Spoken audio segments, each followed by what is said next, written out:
यहाँ बहुत अच्छे सुझाव आए हैं। हम बहुत कम सुन पाए, वहाँ तक आवाज़ इतनी नहीं आ रही थी, इसलिए रिपीटिशन कोई हो तो क्षमा करिएगा।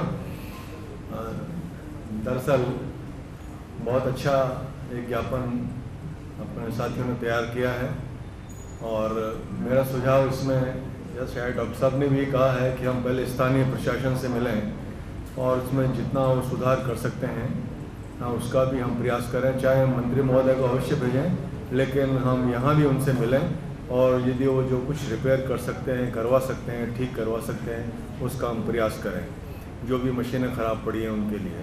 दूसरा, एक जो सबसे बड़ी प्रॉब्लम मैं जो महसूस करता हूँ या जो हमारे समझ में आई है कि आज आप ठीक कराएंगे और कल वापस ख़राब कर दी जाएगी, यहाँ ऐसे क्लिक बने हुए हैं, उनका उपचार क्या हो उस पर भी विचार होना चाहिए। इसीलिए वो बाहर जाते हैं, बाहर से कमीशन बना हुआ है उनका, और वो इसलिए अंदर की कहते हैं या ख़राब है बाहर जाइए। तो ये हमारा एक इसमें प्रयास होना चाहिए कि उस और भी हम जो है ध्यान दें। एक बात और है कि कुछ एक ऐसी जीवनदायिनी मेडिसिन्स हैं जो अस्पताल में हमेशा उपलब्ध होनी चाहिए और वो वहाँ के नोटिस बोर्ड पर लगी रहनी चाहिए, लेकिन वो यहाँ पर ऐसा नहीं किया गया है, तो उसका भी हमको जोर दे करके लिखवाना चाहिए।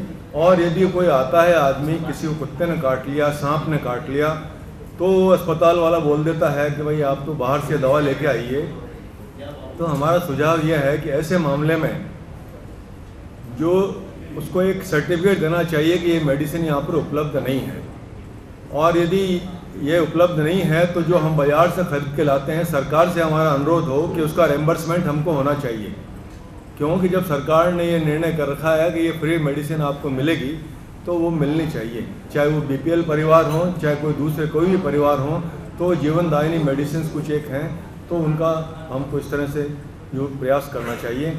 और इसके साथ ही कुछ एक ऐसी हैं मेडिसिन वगैरह हैं जो कि मतलब अभी वैसे 2 अक्टूबर से सरकार ने कहा है कि वो फ्रीली देंगे, क्या देंगे वो अब देखेंगे।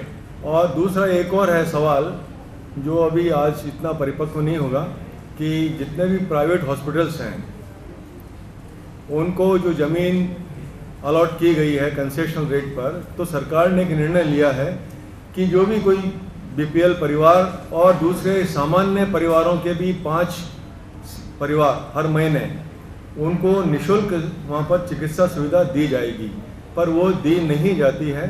तो हम इन मुद्दों को भी शायद आज नहीं तो हम बाद में ले पाएंगे। बहुत धन्यवाद।